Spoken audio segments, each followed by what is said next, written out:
아멘. 오늘 하나님께서 우리에게 주신 말씀은 예레미야 52장 1절에서 11절까지의 말씀입니다. 예레미야 52장 1절에서 11절까지의 말씀을 제가 봉독해 올립니다. 시드기야가 왕위에 오를 때 나이가 21세라 예루살렘에서 11년 동안 다스리니라. 그의 어머니의 이름은 하무달이라. 림나인 예레미야의 딸이더라. 그가 여호야김의 모든 행위를 본받아 여호와 보시기에 악을 행한지라. 여호와께서 예루살렘과 유다에게 진노하심이 그들을 자기 앞에서 쫓아내시기까지 이르렀더라. 시드기야가 바벨론 왕을 배반하니라. 시드기야 제9년 열째 달 열째 날에 바벨론 왕 느부갓네살이 그의 모든 군대를 거느리고 예루살렘을 치러 올라와서 그 성에 대하여 진을 치고 주위에 토성을 쌓음에 그 성이 시드기야 왕 제11년까지 포위되었더라. 그 해 넷째 달 9일에 성중에 기근이 심하여 그 땅 백성의 양식이 떨어졌더라. 그 성벽이 파괴되매 모든 군사가 밤중에 그 성에서 나가 두 성벽 사이 왕의 동산 견문 길로 도망하여 갈대아인들이 그 성읍을 에워쌌으므로 그들이 아라바 길로 가더니 갈대아 군대가 그 왕을 뒤쫓아가서 여리고 평지에서 시드기야를 따라잡음에 왕의 모든 군대가 그를 떠나 흩어진지라. 그들이 왕을 사로잡아 그를 하맛 땅 리블라에 있는 바벨론 왕에게로 끌고 가매 그가 시드기야를 신문하니라.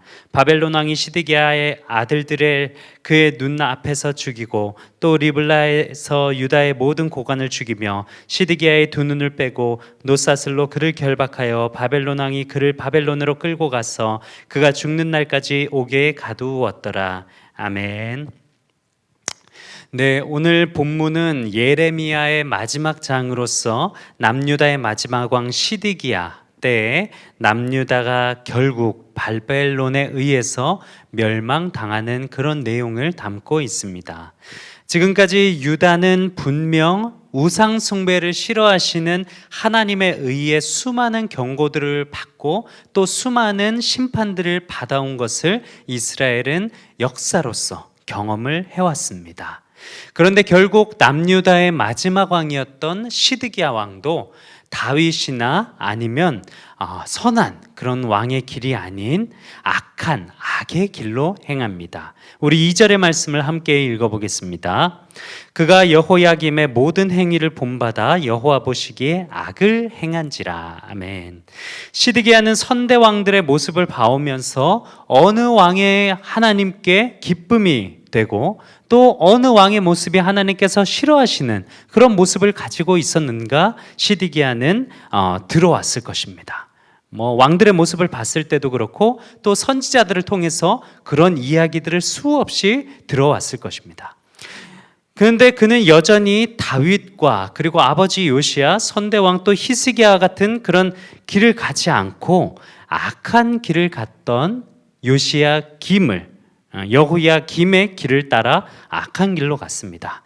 우리는 지금까지 수많은 앞선 왕들, 유다의 20명, 시드기야를 빼고 19명의 그런 왕들의 선택들을 보면서 이 시드기야가 선택했던 악한 길의 그 선택이 얼마나 무지하고 또 미련한 선택인가, 이런 생각이 들 수도 있을 것 같습니다. 나라면 저런 위기의 상황 가운데서 저렇게 미련한 선택을 하지 않았을 텐데, 나라면 하나님을 붙잡고 하나님을 선택해서 구원을 얻어낼 수도 있었을 것 같은데, 그런 우리는 생각을 할 수도 있습니다.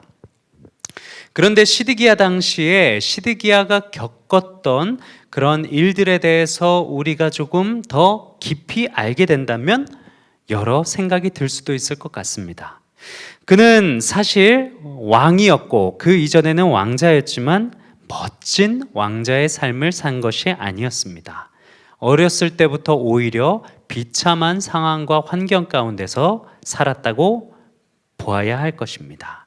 그의 형제였으며 선대왕이었던 여호아스 그리고 여호야김은 모두 애굽과 바벨론에 의해 끌려가고 죽임을 당했습니다.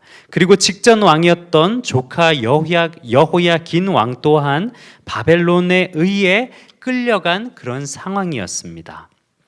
이때 애굽의 호브라가 즉위하여서 유다와 동맹 관계를 가지고 느부갓네살에 대항할 것을 시드기야에게 제안한 것이죠.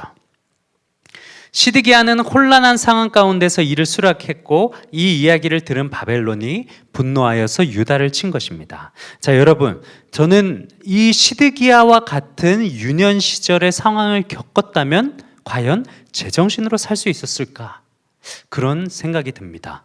왕위에 올랐을 때 겨우 21살의 나이였습니다. 그런데 그가 지금까지 경험했던 선대 왕들, 그의 형님들, 그리고 그의 조카까지 어떤 일들을 겪었습니까? 모두 포로로 끌려가고 죽임을 당하고, 그리고 주변엔 늘 강대국들에 의해서 둘러싸여 있는 그런 상황 가운데서 시드기야가 짊어졌던 어깨의 무게는 얼마나 무거웠을까? 그런 상황이 좀 들었습니다. 과연 이런 상황 가운데서 의지할 사람 아무도 없는 시드기야가 제정신을 유지할 수 있었을까? 사람이 혼란한 상황 가운데에서 이성적이고 정확한 판단을 내리는 것은 굉장히 힘듭니다. 올바른 판단을 하기가 힘들어지죠. 마음의 스트레스로 인해서, 그리고 여러 가지 혼란한 상황으로 인해서 제정신을 지키는 것이 쉽지 않습니다. 우리도 그렇죠. 조금만 스트레스가 다가와도 내가 지금 가지고 있던 현실적인 그런 감정을 유지하기가 힘듭니다. 다만 가족들과의 일로 인해서도 그런 스트레스를 우리가 많이 받고, 또 때로는 그런 스트레스를 표출해 가면서 서로 싸우고, 그리고 서로에게 상처를 주는 일이 얼마나 많이 있습니까? 그런데 되돌아보면 내가 참아낼 수 있었는데, 별거 아니었는데 내가 왜 그랬을까? 그런 후회가 밀려들기도 하죠. 그런데 시드기야 왕 같은 경우는 어떻습니까? 주변에는 내가 어떻게 할 수 없는 큰 강대국들이 우리의 나라를 향해 쳐들어오고 있습니다. 그런데 아버지도 형님들도 모두 죽고 혼자 남은 상황이었습니다. 그런 상황 가운데서 시드기야가 제정신을 유지하는 것은 오히려 비정상이겠죠. 시드기야가 이런 혼란한 상황 가운데에서 있었을 때 그가 하나님이 아닌 애굽의 손을 잡으려 한 것은 어찌 보면 가족들의 비참한 상황을 보면서, 지금 시드기야가 처해 있는 그런 비참한 상황을 보면서 하나님을 신뢰한들 내 상황이 뭐가 바뀔까? 하나님을 신뢰하고 내가 계속해서 하나님을 향해 믿음을 지켜도 상황이 나아질까? 이런 고민이 분명 있지 않았을까 싶습니다. 왜냐하면 그가 경험하고 그가 본 것은 모두 어려운 상황들이었기 때문이죠. 그리고 현실적으로 보았을 때 도움이 될 것 같은 애굽의 손을 잡은 것입니다. 어찌 보면 가족들이 모두 죽었고, 그리고 주변의 어려운 상황 가운데서 그가 했던 선택은 현실적으로 보았을 때 더욱 합리적인 선택이었습니다. 강대국 바벨론을 대항하기 위해 다른 강대국인 애굽의 손을 잡고 대항하려 했던, 그것은 오히려 현실적으로 더욱더 합리적이고 계산적인 그런 방법이었죠. 만약 우리가 시드기야와 같은 그런 유년 시절의 아픔을 경험했다면, 만약에 지금 내가 시드기야와 같이 나의 스트레스를 극도로 이겨내지 못하는, 내가 어찌할 수 없는 천재지변과 같은 상황이 나에게 몰려온다면 우리는 하나님을 향한 믿음을 지켜낼 수가 있겠습니까? 과연 하나님을 신뢰하고 끝까지 하나님을 향해 믿음의 손을 들 수가 있겠습니까? 우리가 평소에 아무런 어려움이 없는 감사한 상황 가운데서 예배드리고 하나님을 향해 우리의 믿음을 지킨다는 것은 사실 어려운 일은 아닙니다. 왜냐하면 우리의 상황 가운데 어려운 일들이 닥치지 않기 때문에 너무나 쉽습니다. 하지만 진정한 믿음은 언제 보여집니까? 진정한 믿음은 나에게 아무런 위기가 다가오지 않는 평탄하고 감사한 상황이 아닌 정말 어려운 상황과 환경 가운데에서 빛을 발하는 것이 진정한 믿음입니다. 시드기야가 유년 시절에 비극을 맞이하면서 왕의 자리에 올랐을 때 비극적인 상황을 믿음으로 극복하고 여호야김을 따라 악한 길이 아닌 그의 아버지 요시야 왕을 따라 선한 길을 선택했다면 유다의 역사는 어떻게 바뀌었을지 알 수 없는 것이죠. 하지만 시드기야는 유년 시절의 불우한 환경을 결국엔 극복하지 못하고 하나님이 아닌 여호야김의 길을 따라 악한 길로 행했습니다. 그리고 하나님의 손이 아닌 애굽의 손을 잡아서 결국 자기 백성을 멸망의 길로 빠뜨리고 말았습니다. 사랑하는 여러분, 우리 오늘 시드기야를 보면서 무엇을 느낄 수 있습니까? 우리의 상황 가운데서 어려운 일들이 다가왔을 때, 내가 어떻게 극복하지 못하는 때, 심지어는 나의 이성을 흔들고 나의 모든 감정을 뿌리째 뒤흔드는 그런 어려운 상황 가운데서 우리는 무엇을 바라봐야 하겠습니까? 시드기야는 유년 시절의 비극적인 상황들을 결국에는 극복하지 못하고 하나님을 향해 손을 내밀지 않고 그 손을 애굽을 향해 내밀었습니다. 우리는 어려운 상황과 삶 가운데서 그런 어려운 일들이 우리에게 닥쳐올 때 우리의 믿음을 잘 지켜낼 수 있을지 시드기야를 통해서 우리를 비추어 보아야 할 것입니다. 사랑하는 여러분, 여러분의 각자의 상황 가운데서 어려운 일들을 맞이하였다고 하나님의 곁을 떠나지 않으시기 바랍니다. 어려운 상황 가운데 오히려 하나님을 더욱더 굳게 붙잡아야만 결국에는 우리의 삶 가운데 열매를 맺는 날이 오기 때문입니다. 더불어서 지금 상황이 어떤 상황입니까? 코로나로 인해서 초유의 상황을 맞이했습니다. 우리가 살아오면서 이렇게 예배당에서 드리는 예배가 금지되는 이런 어려운 상황을 우리는 겪어보지 못했습니다. 그런데 이러한 상황 가운데서 우리는 어떤 선택을 하고 있습니까? 점차 이런 상황을 즐기고 있지는 않습니까?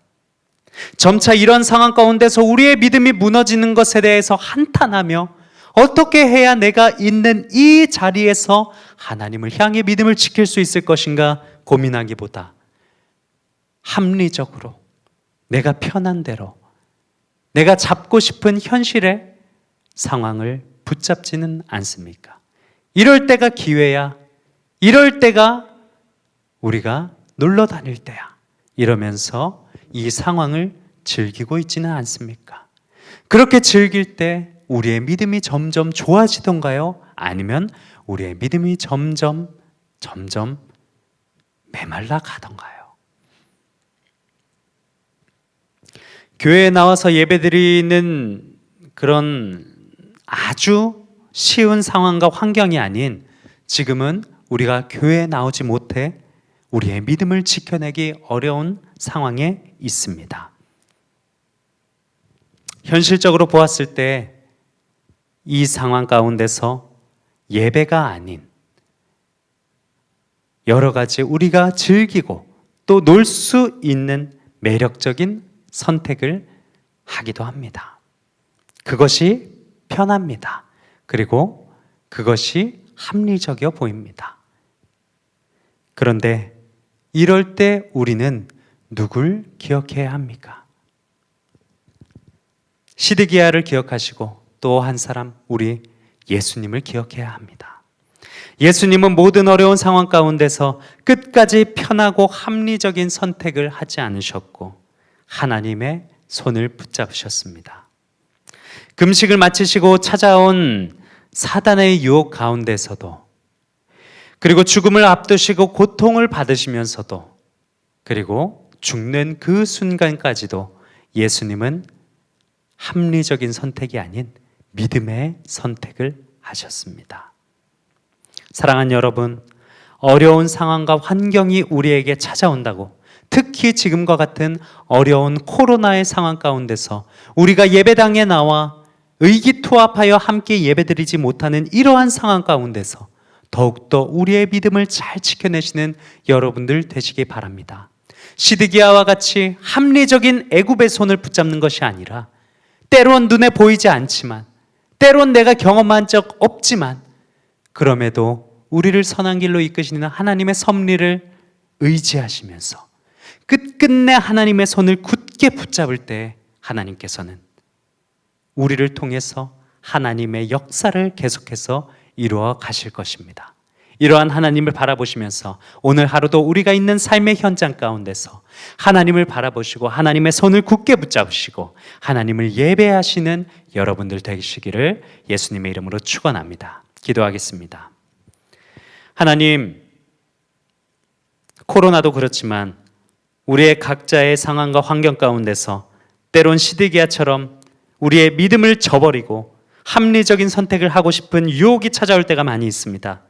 그럴 때 우리 더더욱 예수 그리스도를 기억하게 하시고 더더욱 이스라엘의 역사를 기억하게 하셔서 끝끝내 하나님의 섭리를 통해서 선한 길로 이끄시는 하나님의 그 섭리를 의지하고 붙잡으며 주님만을 바라보고 오늘 하루를 끝내 믿음으로 살아내시는 우리 온누리 비전교회 성도들 다 될 수 있도록 인도하여 주시옵소서.